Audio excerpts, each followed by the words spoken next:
Bonjour tout le monde, lundi 25 juin 2018, point bourse du jour. Je vous retrouve après une semaine d'absence et on est toujours confronté à des marchés qui sont paumés. Vendredi aux US, le Dow Jones et le SP500 terminé en hausse, le Dow Jones 0,49, le SP500 0,19, le Nasdaq lui a terminé en repli de 0,26%, ce matin le Nikkei repli également 0,48. Le CAC futur échéance juillet est actuellement à 5347 points, donc on est revenu sur le niveau d'ouverture de ce matin à 8 heures.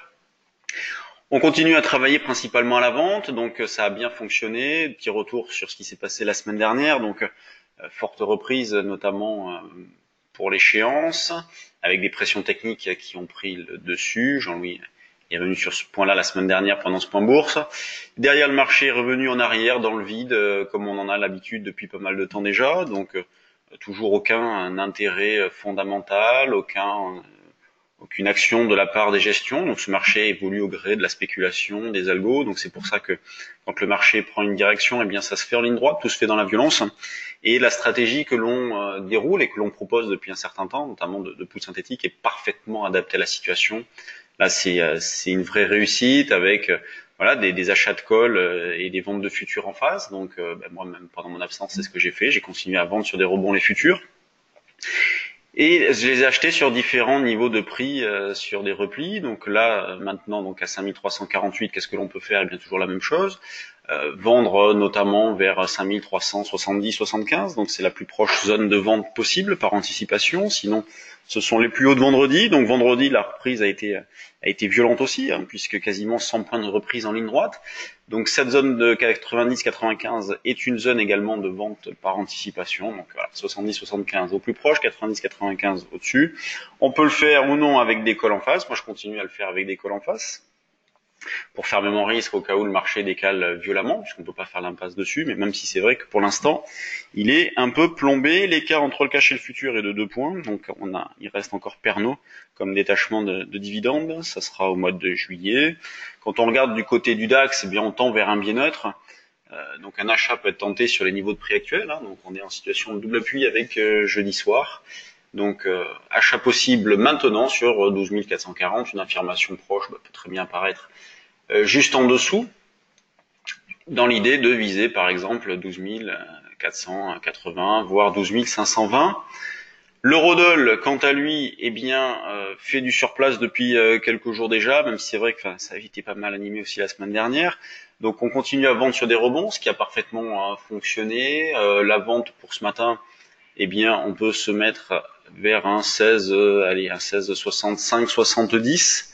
Ça serait une bonne zone de vente qui correspond au plus haut de fin de semaine dernière, donc 16,65-70. L'idée étant d'accumuler des écarts de 25-30 pips, faut pas hésiter, étant donné là aussi le manque d'indications directionnelles. Donc on a des biais baissiers un petit peu partout. Bon, le DAX surperforme un petit peu sur le fond, mais on tend davantage vers un biais neutre, et donc sur le CAC et l'eurodoll, on cherche à vendre sur des rebonds.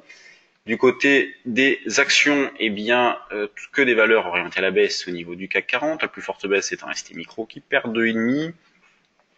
Orange moins 0,03, donc on a eu un petit double appui sur Orange sur ce niveau de prix-là. Total, moi j'avais mis des alertes aussi dans cette zone-là pour essayer d'en acheter. Elle a surperformé puisqu'elle a pas baissé beaucoup. Donc l'alerte n'a pas sonné, je n'ai pas pu en acheter dans cette zone-là. Ensuite, on a Sanofi LVMH de forte pondération du CAC qui font pas grand-chose, moins 0,5, donc beaucoup de régularité, c'est toujours pareil, beaucoup d'arbitrage. Du côté des mid et small cap, alors c'est vrai que j'ai un peu moins regardé ces derniers temps les mid et small.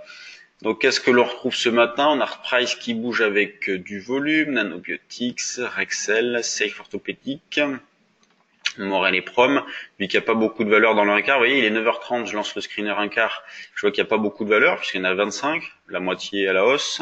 Donc je reviens plutôt au 1/8, où là je vais avoir davantage de valeur, c'est normal. Donc j'ai déjà l'indication que l'activité est modeste depuis l'ouverture. Là, dans le 1/8, j'ai davantage de valeur, j'en ai 54, donc le double.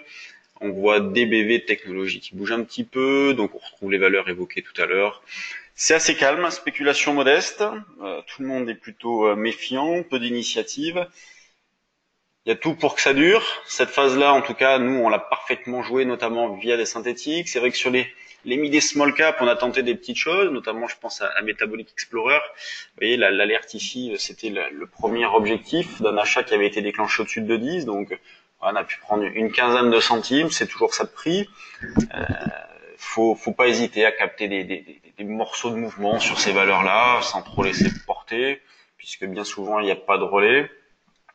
Sur le CAC, on travaille donc vendeur. Allez, 68,5 pour commencer par exemple, sinon 88 pour ceux qui seraient davantage patients, moins pressés pour vendre. Sur ce, eh bien, je vous souhaite une bonne séance. Nous, on est en stage, donc toute la semaine, lundi, mardi, mercredi, les futurs, jeudi, vendredi, les options. On évoquera avec les participants, notamment les puts synthétiques, comment on les a déroulés ces derniers temps. Donc si vous avez de l'intérêt, il reste encore un petit peu de place et cette formation-là est à Bordeaux. Sur ce, bonne séance à tous et à demain.